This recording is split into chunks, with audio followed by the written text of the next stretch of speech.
You know, I was today years old when I came to realize one painful truth about this world, and that is, well, somehow, some way, people care more about their fictional characters than the shit that is happening to their left and their immediate right. I don't know how we got here, but somehow that's how we got here. And unfortunately, now we have to talk about it because we have to live with the repercussions of those people because they exist on the same dimensional plane as we do, and it's shit. It's shit. It's the drizzling. It's been the drizzling shit for at least 20 years, and I mean, let's be honest. We don't have that much time left. The world's gonna blow up in about 150 years' time. Because, come on, man, it's just human nature. We're gonna fuck it up even worse than we already have, and we fumbled the ball. We fucked it. All of you people talking about you want your children to live happy lives. Oh, believe me, we have fucked that. We have desecrated that. It's not happening.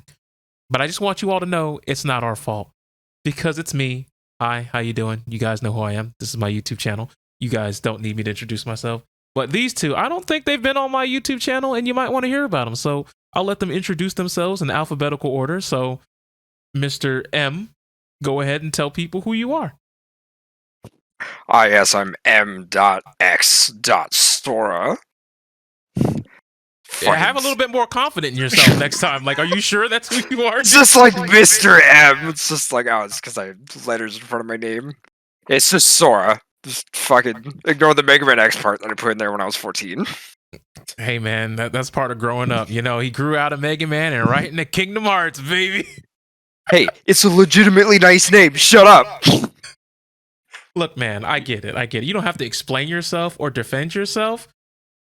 But in the comment section, you will have to defend yourself. And I just want you to be prepared for that because I don't want you to be, accused of being anything that you're not. Oh, I'm a weeb. I fucking took 2 years of Japanese. I fucking embrace it. You know, see, that's why we like you, man. Nihongo ga hanasemasu, bitch. See, that you don't get that type of culture on other conversational pieces on the internet. You know, you don't get that level of bilingual talent. But we got it here. But, not to overshadow the third man in the room, we got the man with probably the best looking icon in the business. How you doing, Senor Joe? I think I'll just go by that, Senior Joe. No, Senior Joe. I mean, the numbers don't lie, Joe, and they don't necessarily spell disaster for you yet. But you are the man who says that you're okay with plenty of different toppings on pizza, which is a different topic for a different day, but we will get there. Yeah, I'm at StareJoe on Twitter, I guess. Or I go by Lean Mog sometimes on Discord, other places. That comes from my amazing icon that Frosty was talking about. Exactly. So, are you having an asthma attack? Oh wait, you good? Because you. Oh, you.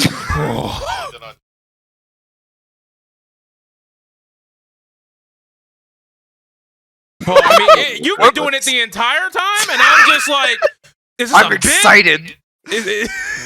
He's really anticipating this.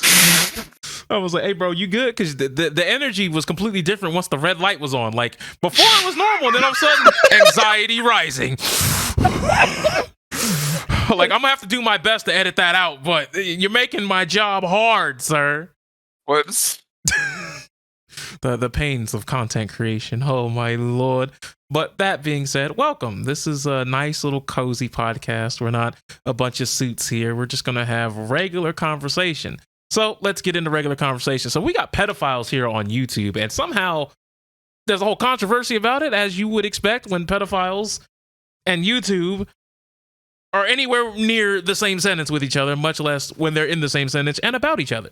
So you may have heard there's this hashtag going on called hashtag Pick a Side YouTube, in which many content creators and fans and communities of aforementioned content creators are basically pleading their case that how dare YouTube take the side of pedophiles? Why would you dare defend them and stop them from being ridiculed? Why would you dare take down other YouTubers' hard work of exposing these predators, these cretins, these social degenerates of the worst kind, the lowest of the low? And why would you give them any sort of protection by removing the videos that expose them for who they are under the guise that it's bullying. And don't get me wrong, I 100% see why people will be upset about that. Absolutely. But at the same time, you got to ask yourself this question. How much of this is down to the automated process? Because everybody gets sniped for dumb shit all the time. This is without question. However, that being said, I do feel as though if someone's out here being a literal criminal, especially those who are corrupting and pretty much indoctrinating kids into a fucked up situation that they really have no power in, I think they should be exposed. I do think they should be ousted, and I do think that they should be put on a platter. Visually, not literally, but, visually get that metaphor out there to where, oh, that person right there touches kids? Nah, we need to know that. That is information that should be seen and public. Because a lot of times we've seen, sometimes these YouTube videos get the ball rolling for investigations, arrests, jail time that otherwise would have never even been accumulated. Because let's face it, a lot of these kids don't even know they're victims yet. And we don't need to see these people, expedite their process or escalate to the next level to where they're out here doing things that are much worse than just sliding in a 14-year-old's DMs. Which is pretty bad, by the way, just in case you didn't pick up on that. But it could be much worse. So I want to know, what do you guys think about this pick a side YouTube thing? Like, are you guys thinking YouTube's just fully just cracked out and just completely doesn't know how to run their website? Which, I mean, come on, that's the real answer. We knew that for years now. Or do you feel as though these people need to chill out? Like, do you think they're going a little bit too hard on the YouTube? Now, I'm not making excuses for a multi-billion-dollar company, because fuck them. But I get the feeling this is just gross negligence and not actual malicious intent. Mhm. Yeah, it's like it's the same problem that YouTube has had for years now of just seeing how much they can get away with automating their platform, and anybody like anybody who talks about any kind of controversial subject, no matter what side they're taking on it, even if they're saying this is a bad thing and we need to pay attention to it for one reason or another. Mm-hmm. Like, Nerd City has a good video on the algorithm and how it chooses what to pick on for what's proper and a good video to be paid, and one that, like, no, you're not making money off this, is it likes to censor the word gay. So the gay community hilariously has a lot of their stuff demonetized. I wouldn't say it's actual malicious intent on the gays, but it's just massive negligence on YouTube's part, because they're trying to get away with working as like the least they possibly can. Which is kind of funny, because when you really think about it and like really break it down, we unfortunately live in an era where there's a YouTube video that has a giant list of like a couple thousand words that if you put them in the video description, title, or even in your tag section, there's a chance that YouTube could just snipe you for the fuck of it. Yep. Also, the words on that list, if they're just uttered in the video, even if the video has nothing to do with the word in question, it just pops up in regular conversation. For example, you want to sing the Flintstones theme song, and you said, "Let's have a gay old time." Hit. Yep. You're done. Big mop. GG's. Shake their hand. Because you've lost. And unfortunately, It's just been demonetized. I mean, let's face it, folks. I mean, being demonetized is kind of like my thing. That's kind of like my gimmick. If you guys thought that y'all were going to make money off this, then I'm sorry. I swindled you. And I apologize for that. Called getting a Patreon. Look, I could have a Patreon, but trust me, you gotta understand, we got a little bit of a mixed audience, and I don't want anybody to slide in my Patreon DMs and be like, look, man, the podcast is cool, the gameplay videos are awesome, that's real sick and all, but like, where are we gonna get to see some schmeat? Like, I don't want to have that conversation.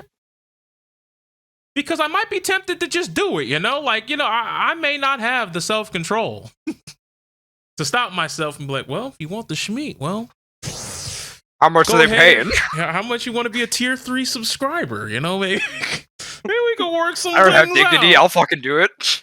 Okay, I have dignity. All right, let it be known here loudly and proudly. Go to find that Rohan Sora fellow. He's the one that's got all the lewd stuff you want in 2D and 3D realms. Ain't got nothing to do with me. I just want to make sure that is well known. That guy in the middle here, that's the guy you talk to for that. Right now. Titties.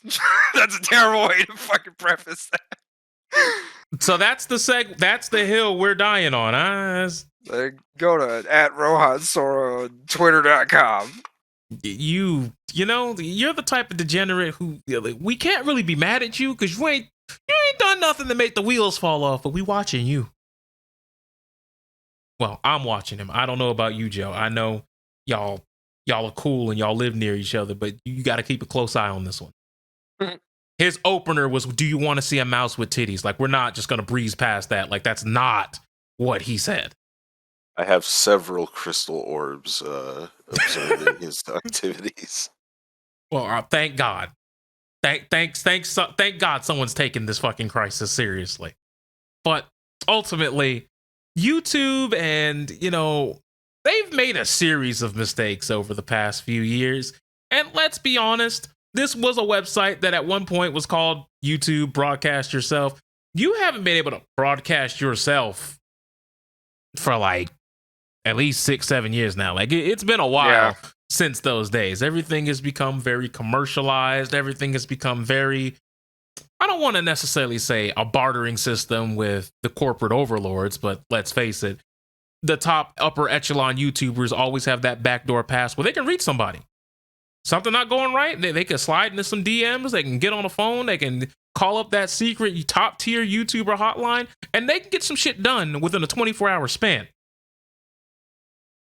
A person like me, as it stands right now, if something happens to my channel that's unjust, corrupt, screwy, there's a chance that I don't ever get it resolved, and if I do get it resolved, it will take about, half a year to a whole year to get the whole thing actually resolved. And unfortunately, what that means is, because I don't know how many of you have to deal with content copyright claims when it comes to your YouTube videos, but let me tell you a fucked up situation that is all too common. You're a small YouTuber, you make a video that has all the nice editing, you put your whole foot in that video, you did everything possible to make sure this video succeeds, and it starts doing numbers, and you're like, yeah, this is the video right here. But as soon as it goes live, it gets copyright claimed by like 3 different people who have nothing to do with your video outside of like maybe you put like a 2-second clip of a song, and it don't even have to be the song that they say it is. It's just somebody who thinks that the notes are similar, and now you got God. Now, what does this mean? If you want to go against this, you either have to take down the video and re-upload it slightly edited, or you can fight. Here's the thing about fighting. For the longest time, this is how it works. All the ad revenue and AdSense things that are happening when them views are going up, they're going into the pocket of the people who claimed your video. Especially if, it's like UMG Music Group or, some other large entity with lawyers and legal power behind them. But let's say you prove yourself. You say, no, this is my video. This is my content. And your video got like 1.4 million views or something like that. That record company doesn't have to give the money back. Y'all know this, right? Remember that one time a rapper fucking sampled Super Metroid music? And so all these Metroid videos get hit with DMCA takedowns for music that he doesn't own? I mean, that was a whole thing. I think even some of the speedrun community got hit with that. They were just like, I speedrun Super Metroid, and now my videos can no longer be monetized because whoever the fuck's record label says that. And then the funny thing about that was they tried to pull some big dick moves like, yeah, we would have actually let your video stand, but no, you wanted to pop off and badmouth us on Twitter. So now we're going to play hardball. And it's like, when you say hardball, what does that really mean when you own literally none of the things here? But, I guess it is what it is there. Just an example of how easy it is to abuse YouTube systems. has YouTube systems ever been like, I know they'll never be foolproof because there's way too much content and just the sheer volume that it would just take of human hours to comb through every single ounce of content on this channel. It'd be impossible. Google could literally employ literally every human on the planet, and I still don't think we would have enough people and manpower to comb through every single piece of content that exists on this platform in a timely manner. So I understand why a lot of the process is automated. Yes, very understandable. It's just like millions of hours uploaded daily. Yeah, but we really gotta be better about the content curation once the problem has been presented to a live party. They need an actual support team. And I think having a support team is not unreasonable. Well, here's the thing. They have one, but you got to be on the upper echelon of YouTube. It's a very small subset of channels that are allowed to funnel into that. Otherwise, you're going to have to go to the YouTube support forums. Yes, there's still forums, by the way. Those still exist. Jesus. Now, granted, 9 times out of 10, whatever problem you're having, they're not fixing because they don't know what's wrong. They just gonna throw up their hands and be like, I mean, have you shit? You tried making another Google account, bro? Like, that's the option I got for you, big dog. And it's like, word? That's it? It's like, yeah, man. Sorry, brother. I wish I could help, but I can't. It's like, that's all you're gonna give me? Google Plus integration? Yeah. The fact that Google Plus even existed for any amount of time is what's shocking to me, because once again, that shows that when somebody takes over something, they do not mind forcing their entire will upon you. Because I know many of you don't remember the golden YouTube subscribe button. Y'all don't remember the 5-star rating system. Y'all don't remember back when you used to be able to pimp your page, for lack of a better word, on YouTube like it was a shitty MySpace, okay? I know many of y'all do not understand the era in which I'm talking about, but rest assured, there were better times on this platform. Now, I remember when you could customize banners and shit. Yeah, but see, that was Gen 2. Before you could customize the color of the boxes, the content, there was an About Me. All of it was on one page. You could choose what playlist. You could make it vertical. You could make it horizontal. You could have weird custom HTML and stuff in the background if you were good enough. There was a lot of things that you could have done to make your channel pop and have pizzazz, or make it an unreadable, gaudy mess that no one can decipher but yourself. Because there was only so many times you could listen to that stupid song that has been popularized by The Matrix. Y'all know the exact one I'm talking about. I believe it's... Y'all know the one I'm talking about, right? Please tell me y'all know.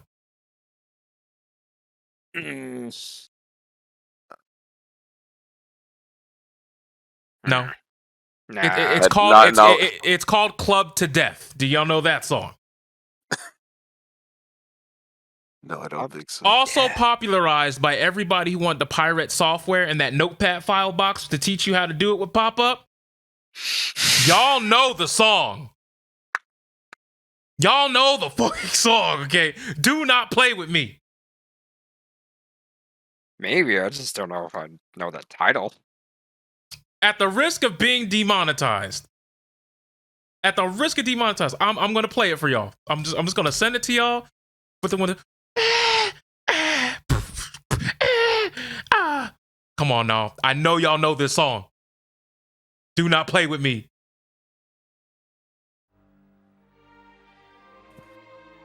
Okay, yeah. Oh yeah. Yeah, okay. Y'all, because I played a little bit on the podcast, we're already demonetized again. So now The Matrix will be cutting into our money. Speaking of which, another Matrix movie just came out. So, they're definitely coming for our dollar reduce. But that's neither here nor is it there. I just find it funny that we live in a world where YouTube has basically assembled the wrath of the content creator Justice League. That is just funny to me. Like, they put up the like some ordinary gamers, technicals, and like 19 to 20 other YouTubers are in that video saying, you know what, YouTube, this isn't right. We got to do this. And they got production value going on over there. And it's like, don't get me wrong. I understand you're a YouTuber first. Production value is something that you need. But it's always weird to me when we're talking about like serious issues, like criminals on the internet doing fucked up things to children. And you're putting on a voice like this, and you're trying to make sure that YouTube understands what it means to know what it's like to be a victim. And it's like, I could go without the LA Noir Randy Savage shit you're going here. Like, I can see the vision, I can see the problem. But then, like, when you start like pseudo blackmailing other content creators at the end of the video with, if I have to start shit with every other content creator on this platform to get YouTube to take notice, it's like, I don't know why you turned to Dr. Claw from Inspector Gadget, but do you? But I just think it starts getting goofy when we start doing stuff like that. But hey, it worked. I'm talking about it. Others are talking about it. So I guess what we need in order to stop global warming is we need someone to just get in a full Garfield suit and just start talking like Dr. Claw and telling us to get our shit together. That's the only way we're going to fucking listen. We live in a society. Nah, we used to. It's not societal anymore. It's over. Those days are, we have packed those days up and we've gotten rid of them. I'm sorry to tell you this. I don't make the rules. I wish I did. To be honest, I really wish I did. I wish I could tell you with a straight face that I make the rules. But we have seen time and time again that is not true. Unfortunate.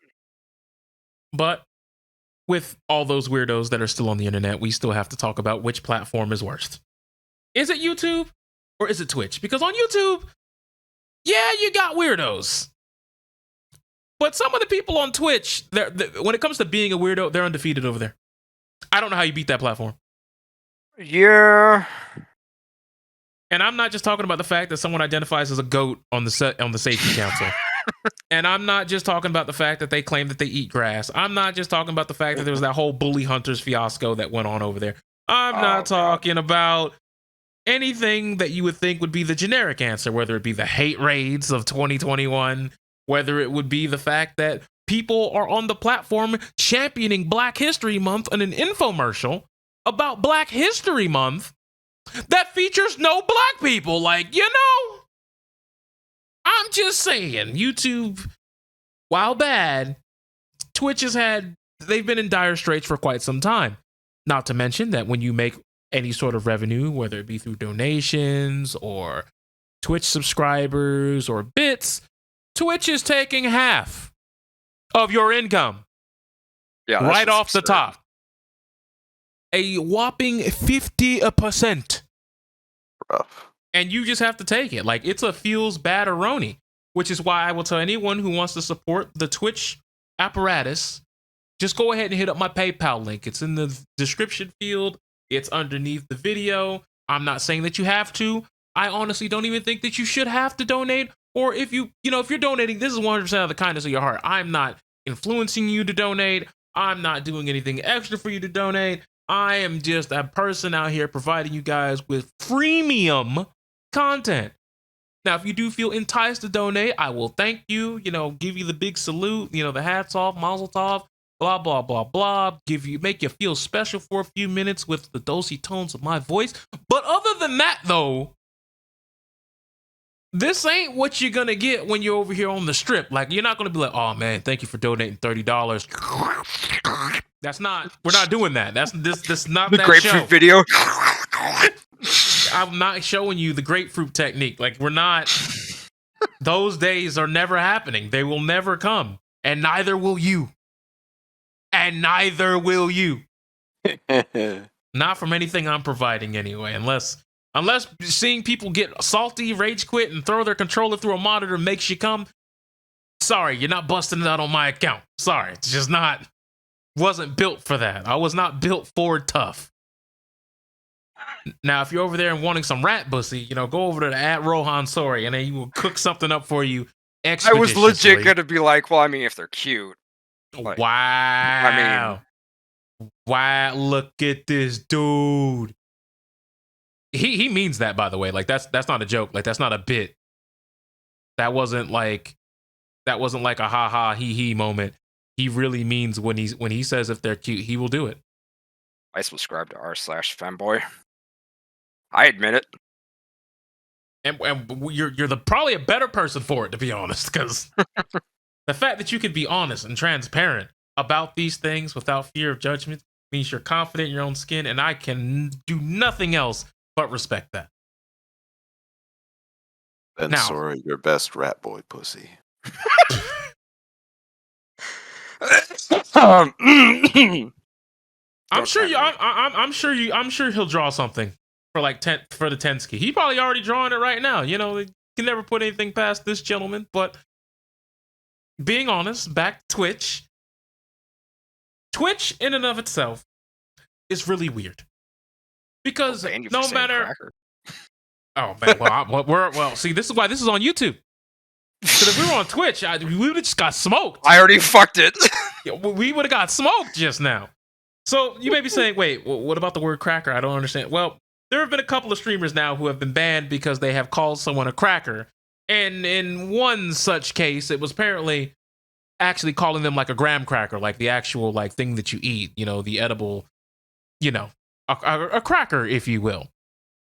And I find it funny that it would seem as though saying cracker has a better success rate of getting you banned than its N-word counterpart.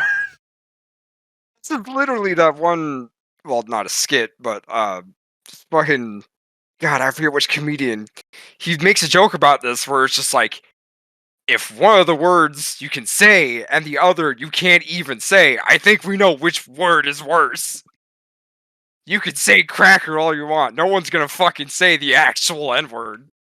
Yeah, because I we mean, already unless know you're what- Twitch. well, look, if you're Twitch chat, you know, they're just uncouth savages who have not had an education since ever, actually. I was going to come up with a date, but I just don't think Twitch chat has ever been educated about any topic they've ever talked about, ever. Yep. Because 9 times out of 10, it's some phony baloney pseudo-intellectual who wants to be a big-time expert on whatever field. And then it's like, oh, so what are your experiences? Well, I saw Alex Jones and his program said something about the 5G and the vaccinations. And I'm here to proclaim that what he said is true. Dude, trust me. Dude, trust me. I'm an Sources, expert. dude, trust me. I don't know. I'm not here to shit on Alex Jones. And like, look, I understand a lot of people right now. I am. Yeah, I'm about to say I will. Look, I'm not spreading my cheeks for Alex Jones in any capacity, even if it means defecating on him. Now, throwing shit his way, sure, fine. We might be able to get to a shit slinging contest, certainly. But the point is, right? There was something that caught my attention because I have a couple of family members who are very anti-mask. And look, if you don't want to wear a mask, you shouldn't have to. I'm not going to sit up here and tell you to wear a mask and force you to wear a mask and put a mandate on you saying if you don't do this, you should lose your job, your credentials, blah, blah, blah, blah, blah, blah, blah. I'm not here to do that. That's not something that I really care for myself. But if you don't want to wear a mask because it's uncomfortable, then say that. Please. Please just say those words. Please, I'm begging you. Excuses. Don't say that masks have no way of working and that masks are terrible and masks, you know, are 0% success. That's why you're not going to wear a mask because there's no point wearing a mask. Because the reason why I say that is before the pandemic, anytime you felt like your nose had that little tickle, you said, ah! You would cover your fucking face. Whether you coughed or sneezed into your forearm, your elbow, picked up the hem of the shirt and sneezed into your shirt. Got a tissue, cup the hands. You put something over your face so your projectile germage wouldn't just go wafting through the air. So don't tell me you don't know how a mask works. This is literally the same argument I got in high school from my sex ed teacher trying to explain that condoms can't stop AIDS. And then when you think about it, you're like, wait, what? If it can stop sperm molecules, but it can't stop AIDS molecules, okay. Masks can't stop certain germs. I mean, technically that is true, but missing the point. Well, I mean, the whole Omicron, like wearing a regular cloth mask is not really going to be sufficient. I'm going to tell you that right now. So if you're wearing a cloth mask, you might have to up your game if you really care about masks and big time safety.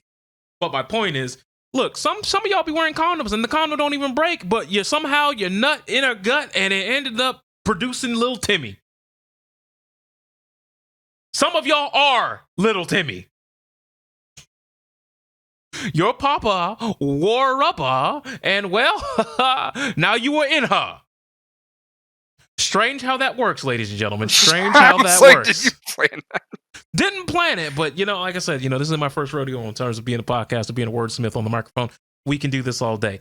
Anyways, banter aside, some of y'all are little Timmy or little Sarah or whatever little accident name you may want to choose.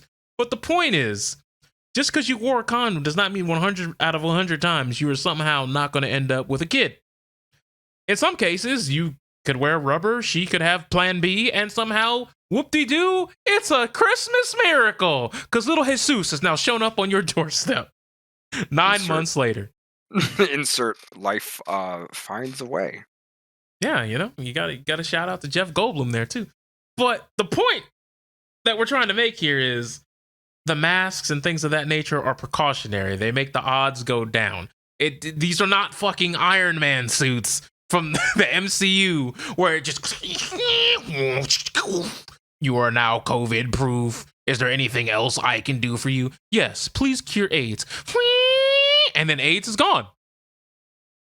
No one is saying that's what masks do. Oh boy, Doc, my AIDS are gone. It's just the same process of like you feeling like you're being gaslit. Yep. By are people this stupid, or are you trying to make me feel like I'm going crazy? I don't know. Is this just a skit to piss off the libtards? Please tell me. Sometimes I wonder, Like sometimes I genuinely wonder. Is it a psyop? A psyop, huh? The GOP is a psyop. The whole thing. I mean, to be fairly honest, it could be. I mean, would that even be the most shocking thing? No, but the Democrats are a psyop too.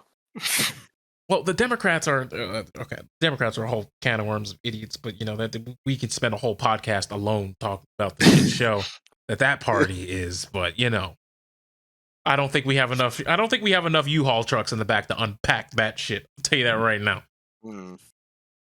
Because they're up to some funny business. Republicans, y'all aren't off the hook either, because in a two-party system, you're somehow you find a way to fuck both of them up.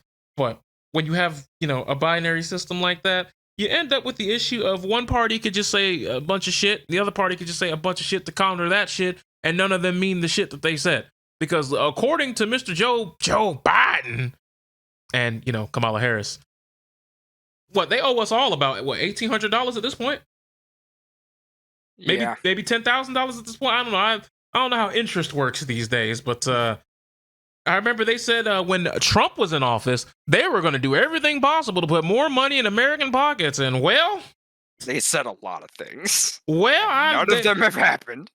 I don't think they've crossed anything off the list of things that got them into the office in the first place, but we'll see how that works out in a year's time. We'll see.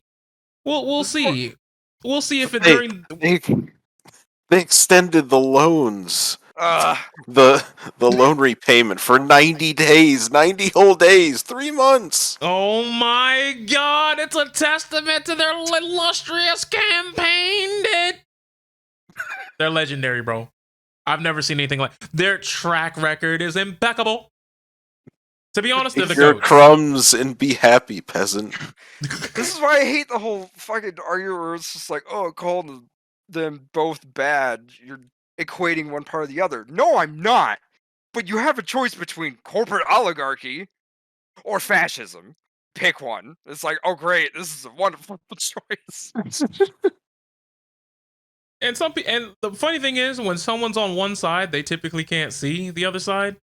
And you may be saying, all right, why are you guys getting political? Because we're not just talking about the political parties. We're talking about content creators on Twitch versus content creators on YouTube. You see how we brought it home? You see how we suckered you in with all that inflammatory language, and then boom, right back to video games. You really hate to see it. I know some of y'all wanted to have a huge, juicy argument in the comment section about how dare you insult my president. Or if you guys are Republican, y'all are still stealing the thing that Democrats did in 2016 about the not my president, which I think is one of the dumbest fucking things. But it's funny how when one side did it, you ridiculed them.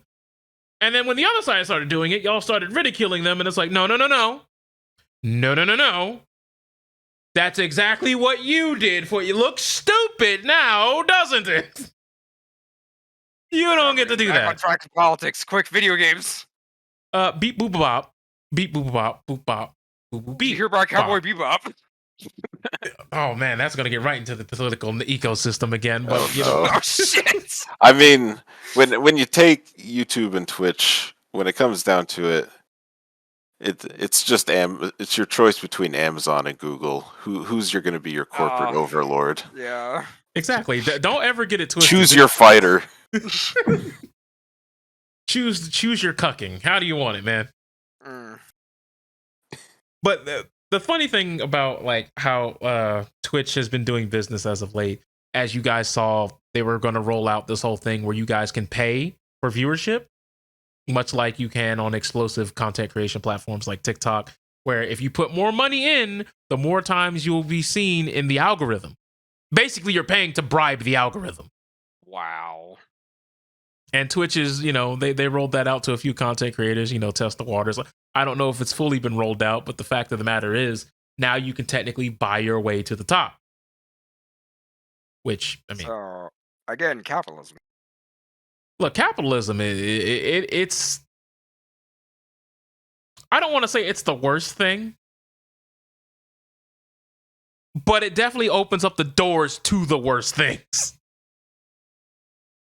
It's the same reason why you're not going to see anything that's not a sequel or a remake or a reboot for quite some time. Because at this point, why would I ever risk the fact of losing money when I can just bet on something that'll instantly be successful, like a Star Wars, a Marvel comic movie, or, any of the other things that have just been based on books, media, video games that have existed since the 70s, 80s, 90s, if not before. Segue? No, this isn't a segue because I'm still about to talk about fucking Twitch because, as we all know, Twitch is going to do the same thing. Just remember right before we were talking about shit like this. Blumhouse is going to be the only people investing in original IPs in films. It's like, fuck it, I can turn it around. 15 million on $1 million investment. Fuck it. It's like, yeah, make it little bit by bit. We don't need a $300 million, opening weekend just to break fucking even. Like, no, we can nickel and dime this thing. Build it from the bottom to the top where we ought to be. But speaking back on Twitch, as someone who's streamed on the platform and knows people who have made partner, have grinded their way up, whether it be through affiliate or, and beyond. The funny thing about having the check mark next to your name is there's no check mark audit. And what I mean by that is, if you were someone who scratched and clawed in old Twitch to become a partner, like, we're talking like 2012, 2013, 2014, 2015, like, up in there, Yeah. and you just someone who kind of streams a little bit, like my boy Trey Pound, shout out to him. If you currently don't meet the current partnership guidelines, you still keep your check mark. Even if you are far under the guidelines of what it takes to become a partner today. Some people say that's not fair. Some people say that that's, a little bit of cheese because you could be grandfathered in. But let's face it, folks, there are people who don't even stream on the platform who just because they're famous on another platform could just be like, hey man, any of y'all get me in contact with Twitch and they could become partner. They'll get their check mark before they even fucking do their first stream. Oh yeah. fucking Yeah. YouTube celebrities that do like a single stream on Twitch get like 100,000 viewers their first fucking time. Some don't even get that much, but just because they were popular on another platform beforehand, it opens the door to just immediately getting the partnership on the other platform. Because a lot of y'all may not know this, but getting on the Twitch front page, some people get activations. Like you might get 12 activations in a year, which means you have to, in advance, set those up. And then on whatever day it is, you use your activation, and that's how you get up there. It isn't necessarily, oh, my stream was on and popping, so I was on the front page today. It's not how that works. Even though some people will tell you that that's how that works. And yes, there are some ways in which you can work with an event, whether it be a convention or some sort of expo, or whether you're doing your own private event and you have yourself an own venue, and you could talk to the right people if you know how to get a hold of them and be like, hey, I'm doing this event, blah blah blah, we expect this many people, and you can get an activation for 6, 12, 24 hours, however long you would need it. I don't know how much of that is public information, but you can look this up. You can ask around, and you will find out that sometimes the pathway to the top has nothing to do with how good your content is. It's who can you call on a phone. Yeah, well, that's a life lesson. Always been. That's not Twitch specific, okay? Yeah, that's the way it's always been. And that's the way it's Doesn't always matter going what to be. you're doing. Well, except for OnlyFans. Pretty sure on OnlyFans, you either you got the goods or you don't. That sounds fucking terrible, but that's the only meritocracy on the internet. Oh man, OnlyFans. That's quite the platform. But to think that they we saw with the advent of Tumblr not too long ago, where they banned all the NFSW stuff. Fucking idiots. And just how you were going to say they banned all the NFTs. Hey, we can get to that in a second, Joe. In a goddamn second. You know what? No, let's just do it now, since it technically does relate to Amazon. So, for those of you who may not be privy to this information, there have been people who said that they're going to boycott or drop or take all of their money out of Apple and Amazon. Which I mean, they should. And I know what some of y'all are thinking. Oh, people are going to turn off their iPhones, huh? Yeah, all right. That'll be the fucking day. Oh, people are going to give up their Amazon Prime subscriptions. Yeah, that'll be the day. And just hear this out. For those of you who don't know, the Red Ape family, which is basically NFT Central. That's that. You know how they have Pornhub for porn? That's basically NFT Hub. Like anything you ever want to know about NFTs, just go to the Red Ape family on Twitter and just go to their website, and you will see that they're apes and they're going fucking bananas.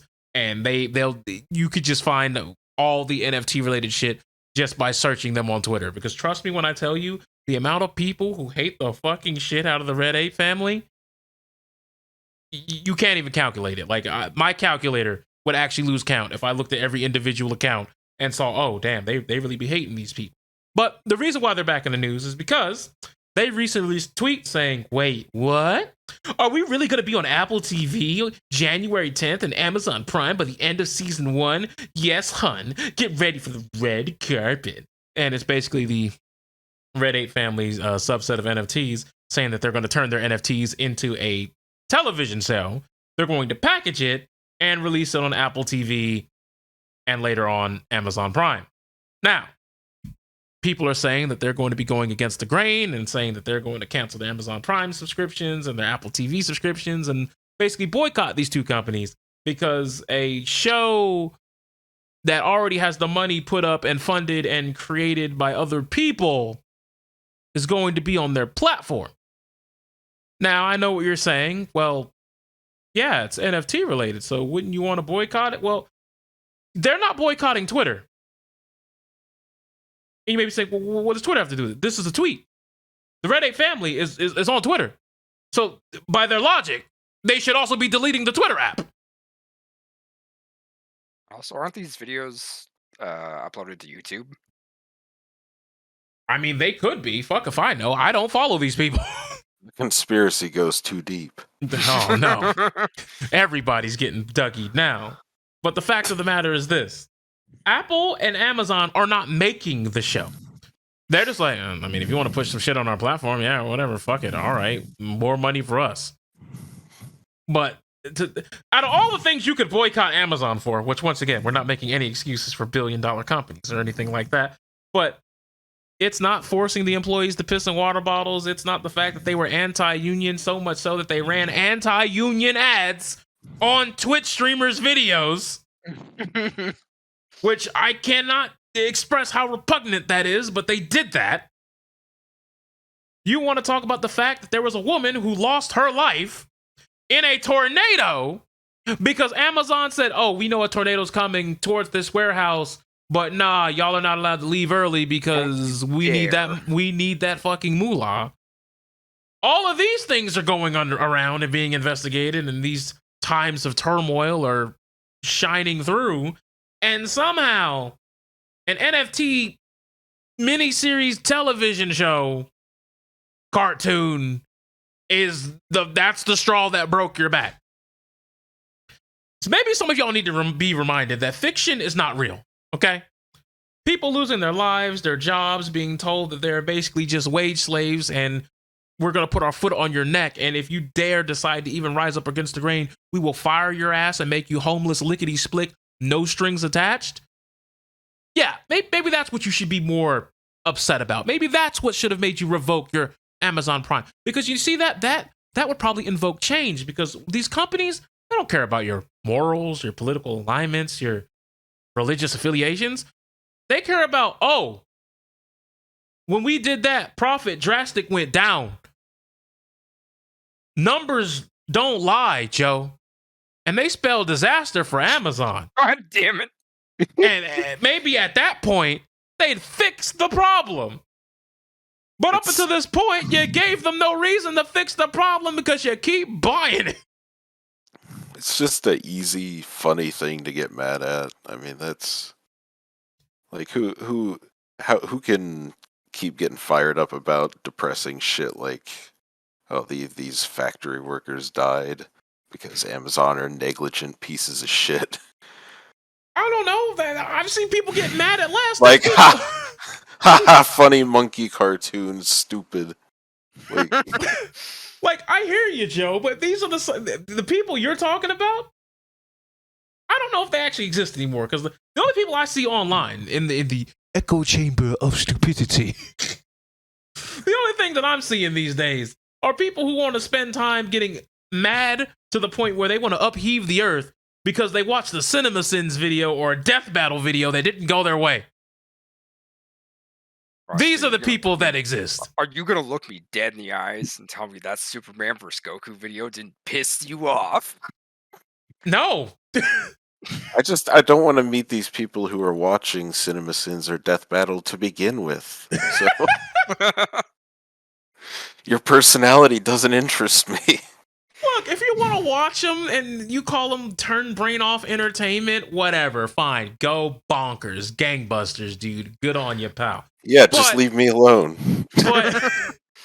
But when you turn yourself to a point to where you're frothing mad and like you're trying to have discourse online and you're trying to like have just a monolith battle between two obelisks of power in which your 42 paragraphs of wisdom versus the other person's 50 paragraphs of wisdom will come together in ultimate holy matrimony as you battle it out this Sunday night to prove why Sosuke Aizen would never lose to that filthy imposter Madara Uchiha.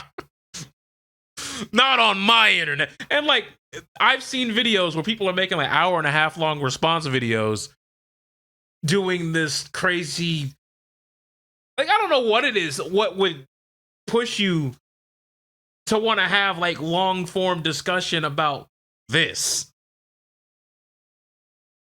Like, you're literally getting mad at a Newgrounds Flash. Yeah. With a little bit more spit, shine, and polish, a little bit more of a budget. But at the end of the matter, you're getting triggered by a dude named Boomstick who talks like this for fun. Like, I'm just... Like, I know some of y'all have never had the pressures of growing up pushed upon you.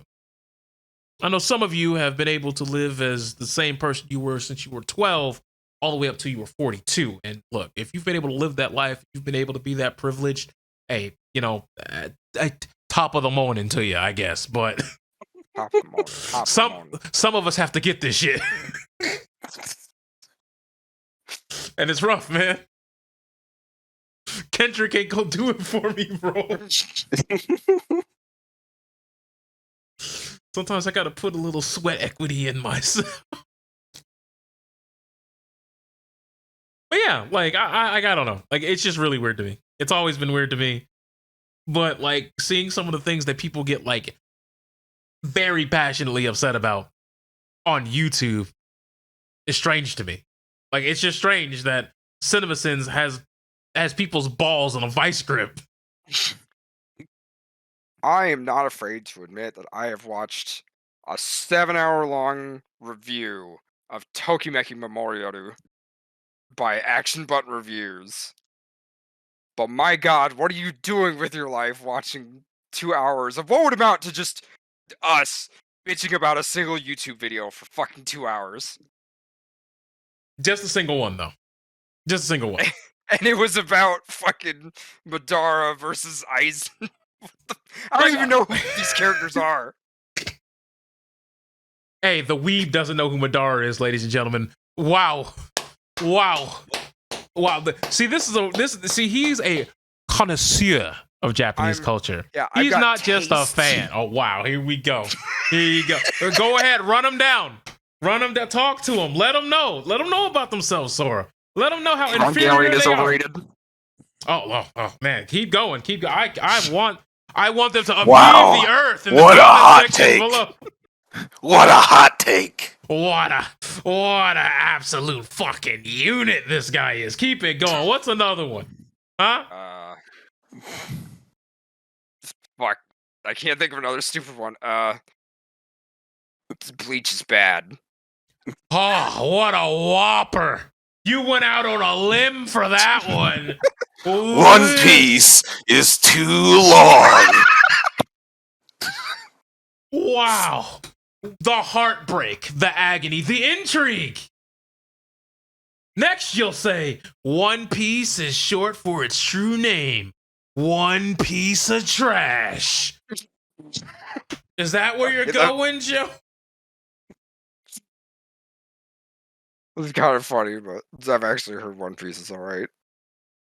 Oh, look at trying to save face now. You don't want to piss off all the big three. I heard this little show One Piece. It's all right, you know. It's all right. He dabbles. Now that fairy tale nonsense. Oh, fuck Fairy Tail. What are you talking about, man? Fairy Tail is one of the top 5 animes in the Hall of Shame. Because it's definitely in the garbage bin. If you want to argue with me about that one, I'll see you in the comment section below. Don't expect a reply. I'm going to just be like, well, I saw it, and I'm going to move on with my day. Fairy Tail? Oh, wait, I meant Rave Buster 2.0, whatever the hell his first series was called. Hey, man, next you'll be telling me that the end of the Soul Eater anime was S tier. Go on, do it. Tell me that. Matter of fact, tell me one of the greatest mangas of all time was Air Gear. Go ahead, break my heart. Just take me out back and put the shotgun to the back of my dome piece and pull the trigger. Say it. Nah, I've read Berserk. I can't even utter something like that without throwing up in my own mouth. What, that Berserk was bad, or? No, that Air Gear would be like the greatest manga ever made. Oh, well, you know. Some people would truly believe that. But, you know, different strokes for different folks. We are still in a world where the next Jurassic World movie is going to do gangbusters in the movie theaters, even though that we know it's a crock of shit. But, hey! Once again, I don't make the rules. Oftentimes, I just tell you what the rules are. But even pushing past that, I got to ask you guys a real question. A real, genuine question. I only feel free to speak in long form about it if you want. But I got to know. Mm-hmm. What is the worst movie video game, or otherwise piece of media that you've seen in the past 2 years? Sorry, worst seen and or played? Seen, played, experienced, Oh, just the worst thing we can think of. Oh god. read. Ooh. It could be a comic book. It could be a movie, video game, anything. Like, what is the worst piece of media that you've consumed where you're just like, yeah, that shit just wasn't it, pal? God. Does it have to be something that was new to me in the last 2 years? Like, I would say new to you in the past 2 years. You know, well, maybe I'll even extend the window because of COVID and, you know, the lockdown. Well, since 2018. because it was something that It gives you roughly I 1,000 days to play with. because it was something that I kind of knew was bad, but then I re-experienced it, and it was like, oh yeah, this is worse. All right, what is it? What is it? BioShock Infinite.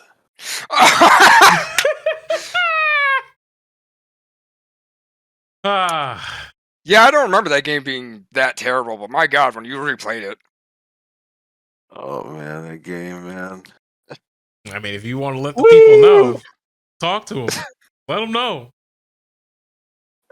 Like, I don't know. I still don't understand. Because you go on that game's Steam page and it's like overwhelmingly positive, but that doesn't really tell you much about what the general critical consensus around the game is at this point. Because when it came out, you know, everybody was like, "Oh, this is great!" Like, "Oh, it's pushing the medium of first-person shooters forward." Well, Like, even I thought that. I hate to admit it, but I was like, "Oh, this game's great." I really do appreciate the transparency, but I could went to my grave and I would have kept that with me, bro.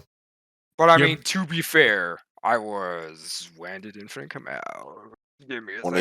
2013, I think. 2012, 2013. Okay, so yeah, 2013. Yeah. I would have been an adult, so no, I don't have an excuse. Fuck, I would have been 21. I mean, your frontal lobe wasn't fully developed yet, but you know, you were an adult. Yeah, I mean, I liked the game when I first played it, but it's such a fucking like Nothing burger. preachy.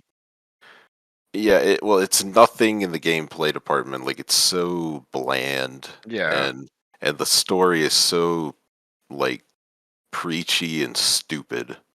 It thinks it's hot shit, but upon second look, I realize how nothing really makes a whole lot of sense. It's a very on the nose game. Mm-hmm. The subtlety of the first two games it's not here. It's not in attendance. And like, really, the way the game treats the Vox Populi and They're Daisy both Fitzroy bad. it's like they try to make some sort of false equivalency between them and Comstock and the founders, and like, oh, they were made for each other, blah, blah. And like, even Elizabeth comments about it. Like, I didn't remember that. She makes some comment about it, like, oh yeah, they were really made for each other, weren't they? Like, fuck off. Like, you're really trying to both sides. Like, what, MLK next? Like, yeah, this is Trump doing there's fine people on both sides. Oh Except my god, dude. The inverse. It's just, oh my god. There are bad people on both sides, you know? And then how fast the Vox just like turn into like irredeemable pieces of shit. Like, once they get a taste of power, they just start like, you know, executing people. Picking puppies. It's so dumb. Hey man, they were just doing what they had to. But y'all know what it is for me. Y'all know. Trying to think. Oh, are we talking about Jurassic Park World? Yeah, Jurassic World 2. I hate it. I hate it. I hate that fucking film. Oh my gosh, you got a twin sister. That is a phrase that has been etched into the back of my earlobes and to the back of my mind. Now, for those of you who don't know, I don't know if I've ever told this story, but it's time I come clean. So, I've been a huge Jurassic World fan. And by Jurassic World, I mean Jurassic Park fan. And I mean the original. The second movie came out, and it was all right. It was okay. All right. Did some stupid shit, but it was okay. Shout outs to Jeff Goldblum. Then look, I know the bullshit text line is actually trying to pop off right now, but no, I was not capping when I said that.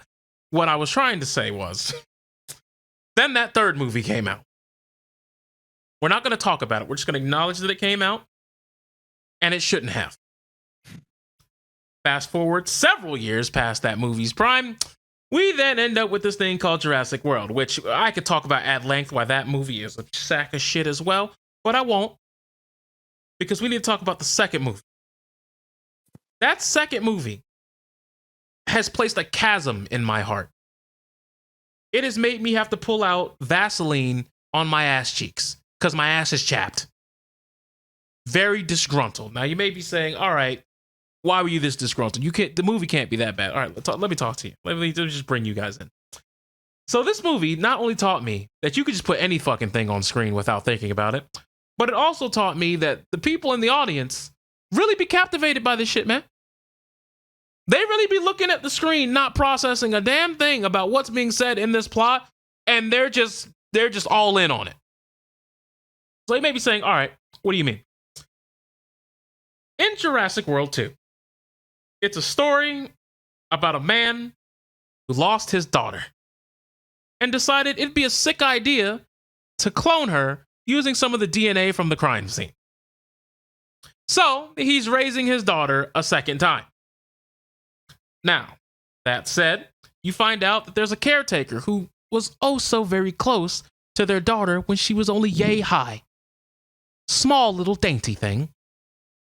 And you could see in the old photo book, the young 6-year-old was standing next to this woman.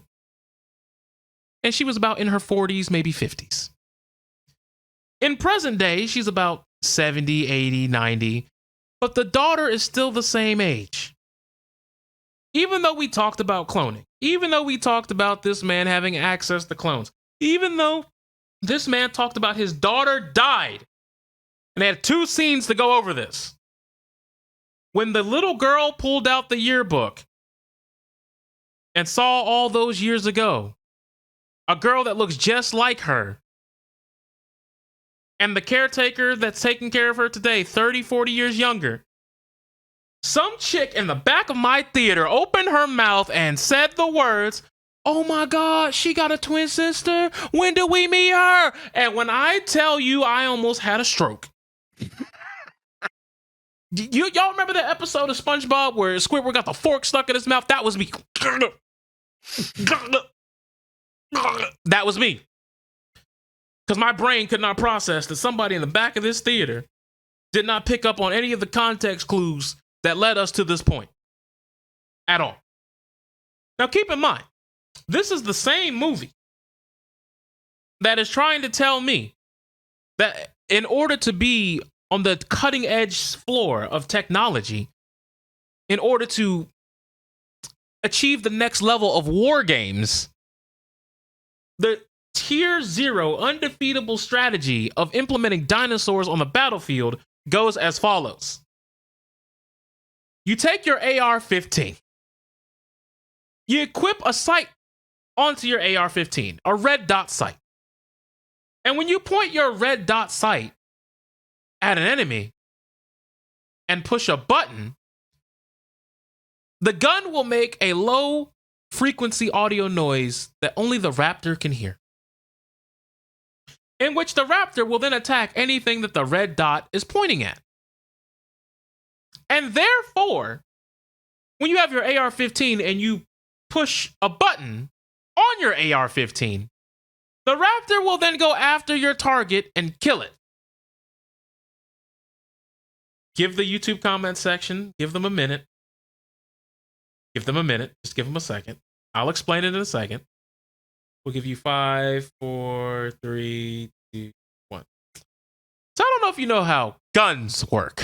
Shoot the fucking gun! But if I I have a gun in my hand and the infrared dot sight is on the target, and I have to push a button or pull a trigger of some sort, there should not be any extra steps. No?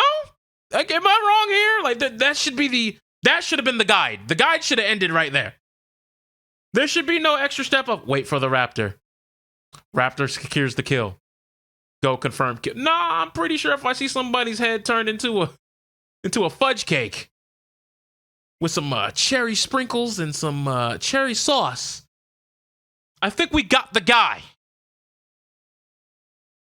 But this whole movie is predicated around making dinosaurs the next step in weaponry. And their justification for this is, remember how we used rats back in the day in order to infiltrate bases and spread disease? Or when we used to ride on horses? Sir, we have drones, tanks, Scud missiles, planes. We have so much technology at our disposal at this point. What's an animal gonna do? Oh, but it's silent. I don't know if you've heard a raptor screech. Or move around. But screech and silent are not words that I would put on the synonymous board, okay? I'll tell you that right now. Number 2. You can hide a tank. Some would even make the argument that you could hide a plane. And I'm not talking about active camo. I'm just talking about regular shit. I'm not sure the whole hiding a T-Rex thing is going to be very beneficial. And I know what you're going to say, but yeah, in the first movie, they gave a dinosaur active camouflage. And no, that's not a faux pas. That wasn't me misspeak. That's some shit they did in the first Jurassic World movie. The dinosaur has Halo Elite active camouflage. Halo Infinite active camouflage. Yeah, there you go. Like, you just couldn't see it. And I know big, dumb summer blockbuster movie, don't think about it too hard. But it's just the shit that we put out now is so fucking brain rot that I see why kids are dumb.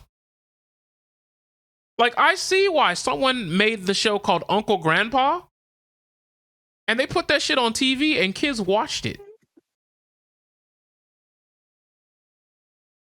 I never wanted to know what that show was. I heard that title and I'm like, nope. Don't want to know. Don't even tell me. Don't even tell me, Frosty. I don't want to know. Look, I'm not going to tell you what the show is about. All I'm going to say is the character's voice literally sounds like this. That's what they chose for the protagonist, the main character of the show. Yeah. This is the level of society that we live in a society. These are the standards. That we let this stuff rock. And now you wonder why people look up to TikTokers. Because TikTokers are influencers. I'm not old, you're old. I mean, don't get me wrong, I hate the word influencer, but like, social media zealot doesn't sound good either. It's just, I remember, like, wasn't even that long ago, 3 or 4 short years ago, where TikTok was just starting, and it was just kids being stupid on there, and now it's still kids being stupid on there, but somehow they have like 20 million people following them. I mean, you gotta remember the Piss My Pants challenge, that was a thing. It's kids being stupid on there, plus capitalism. Capitalism is everywhere. Speaking of which, you can pay to get more video views. I don't know if you knew that, but that's a thing you can do. Yep. And it's down to the view. And what I mean by that is you can literally put down, I want to spread out $20 across 3 days, and it'll tell you exactly how many video views you will get. So they're straight up telling you how many people they're willing to show it to. Make everything a capitalist venture. Exactly. Who needs talent when you got money? Sorry. Oh, go on. I finally figured out what my piece of media would be. Hmm. I know it's not 7 Remake. What is it then? Omori. I was gonna suggest that. Yep. That was a game that you played and I watched, and you know, I just feel like we were all worse. We were better people before that. We were all better people before that. Like, I usually, trust that Eye Patch Wolf has something interesting in his likes, but god damn it, I played it because of his video, or it's like, oh, I like this game. It's like, sure, I'll give it a shot. Boy, I think Eye Patch Wolf has the taste of a 14-year-old. I mean, hey man, you did like BioShock Infinite, but hey, anyways. The thing that I find funny about that game is like I don't even think we had gotten to the point where there was like an actual twist yet, and I was just like, you killed your sister. Yep, that's what it is. And we laughed. I was like, hold on to that thought. Hold on to that nugget. Cue 10 hours later of shit gameplay. And then, more things started coming into the picture, and then you were just like, Frosty, no. Frosty, no. And well, let's just say, your boy calls him like he sees him. And, I'm not often wrong, not to toot my own horn, but let's just say I hit the nail on the head. You pushed her down the stairs and you fucking hung her ass in the tree in the backyard. And we're not even going to try to unpack the implausibility of like all that shit. But hey, other games came out. Things that we could be a little bit more proud of. Well, I could be a little bit more proud of. I have no pride in Omori, so I can't say more proud. Proud at all, I guess, would be a good word. But look, I understand there's a lot of indie games out there now. And I understand that a lot of games out there are not for everybody. But can I ask how long this game has existed? What, Omori? No, not that game. The game that I found out existed today when you linked me that other video. Joe, what if I told you there's a game under the sun that's called, and I quote, Hentai versus Evil?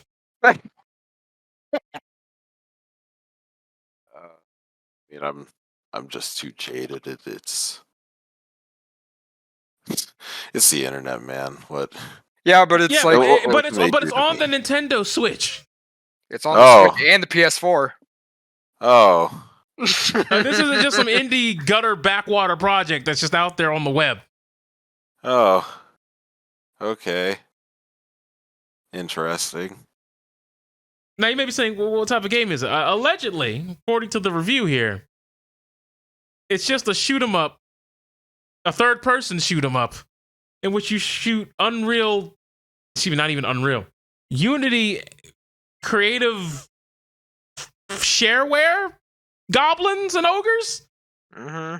And the more you kill, the more chances you get to unlock skimpy, really bad Unity engine 3D waifus with customizable boob sliders. Or they've also broken her spine, so she's shoving her ass in your face. Wow. And no, there is no nakedness in this at all. On PC there is, I mean, on PC, anything's naked. Street Fighter 5 is fucking naked on PC. The superior platform. They have nude mods for Mortal Kombat 11 on PC. I don't think there's a game that exists that has a woman in it that doesn't have a nude mod. You can watch Zangief whip around his Zan beef all day. Oh my god. Nah, it's his hand beef, buddy. Hand beef. How big is that thing anyway? I'm sure Scandinavia couldn't pack it all away. I promise you that. Probably like the size of my fucking forearm. I gotta look. Anyway, how are we talking about Zangief's penis? Somehow we got here from 1080D, and he's definitely twirling it. Give me just a minute here. I gotta let the dogs in. Oh, I thought he was gonna say I gotta go look this up. Oh, I'll look it up. Well, if we go based on the proportion of the average male, all right, man. Well, I don't need that type of bet. I don't need to hear a death battle episode about penile length. I'm gonna tell you that right now. Although I'm sure it might be something that you're actually interested in, but you know. Oh yeah, this mod totally exists. What? The Zang beef? Yep. Like I said, there's a nude mod for everything. I'm sure there's a nude mod for fucking BioShock Infinite. I don't know why you'd need one or want one, but I'm sure that is a piece of media that exists to your fancy.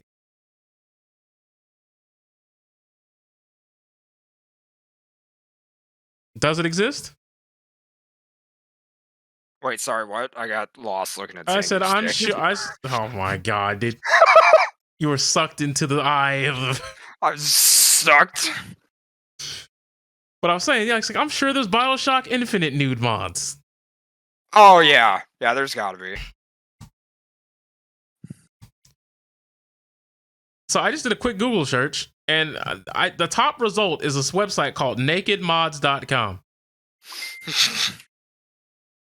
And unfortunately, I've now made the effort of clicking the website just to be sure this isn't like, you know, some red herring out there, right? And let me tell you something, man. Let me tell you something. It's a giant compilation website of a bunch of games and their naked mods. So Skyrim, Oblivion, Thief 4, New Vegas, BioShock Infinite, the Devil May Cry series as a whole, Dishonored, Dark Souls, Mass Effect 3, Just Cause, Saints Row, the Torchlight series, Dragon Age series, Witcher series, Half-Life, Grand Theft Auto series, The Sims 1, 2, and 3, Divinity 2, Drankensang, Risen, Gothic, Max Payne has them, bro. I remember as a kid, I actually installed that one. So you're just watching Dick swinging in Bullet Time, huh? Oh no, it was mainly what's her name from 2. Mm. Because I think the actual model they use in game for like a shower scene is like fully modeled, and I think I was just using that. You talking about Anyway, Mona? we're getting off topic, but yeah, probably. I mean, I just like the fact that you've been snitching on yourself so much this episode. You know, like this is great character development. Like, see, I didn't know all that. What did I say at the beginning? I don't have dignity. Yeah, there you go. I mean, hell, there's even mods to, and I quote, better sex scenes for The Witcher and Dragon Age. Didn't I ever tell you about the naked mods I used in Skyrim? No, this is all new to me. I don't. This is Oh, not yeah, something like- I traversed. Just the real quick story of how I had like a stiffy after playing Skyrim. Well, there were 2 occurrences. One was doing the actual mission where you kill the niece of Winterhold or something like that. Someone's having a wedding. I forget what the fucking character's name. It's been a decade. Anyway, in the modded version of that, I seduced her husband while she went up to go make her speech, fucked him, killed him, went up to her, fucking seduced her, fucked her, killed her, and then ran. It was like, yep, I'm a deviant. Is Alex telling the story of his death boner? Sorry, He Sora. is, in fact, a child. But yeah, the first time I did that mission, legit, you know, just as a Dark Brotherhood mission to kill someone, it was like just kicking her off the balcony, and it was so awesome that like I escape, jump off the cliff into a lake, and they never see me again. And I'm like, oh yeah, and I have a stiffy. See, this is how you end up on watch, brother. I'll just say that right now. It's this shit right here, how you end up on them lists, bro. He willingly submits this information to us. Oh, I mean, when he said he had no shame, he meant it. It's anybody who's watching's fault if you didn't believe him. Imagine what you could coax out of him with, like, you know, some coercion and heavy sedatives. Forget the sedatives. You just got to give this man the guacamole 9000 and the grapefruit treatment. This man will tell you everything you want to know. Like when we played Uncharted 2 and I was drinking heavily. Look, it could be worse. You could be asking for measurements. Oh, no, we're not going there. That day will live in infamy. No, shut the fuck up. Oh, come on, man. It's the first episode. I'm not going to tell them about that. They got to at least get into at least a couple dozen in before we start tossing that one around. Because, boy, that was... We would have thought you were someone with a DeviantArt.com website, man. Like, I'm fine degrading myself with my own choices that I did, but when I got so blackout drunk that I don't even remember doing that, I am legit embarrassed that ever happened. yeah. Sometimes just being around, sometimes Joe, it's worth it, Not even really being involved, just being around and just watching the meltdown. Sometimes it's just to make priceless. Sora embarrassed. It's got to be terrible. Oh, it's a tragedy. Truly. It was watching it in slow motion for about 20 minutes. It was great. I'm not giving y'all any more context than that.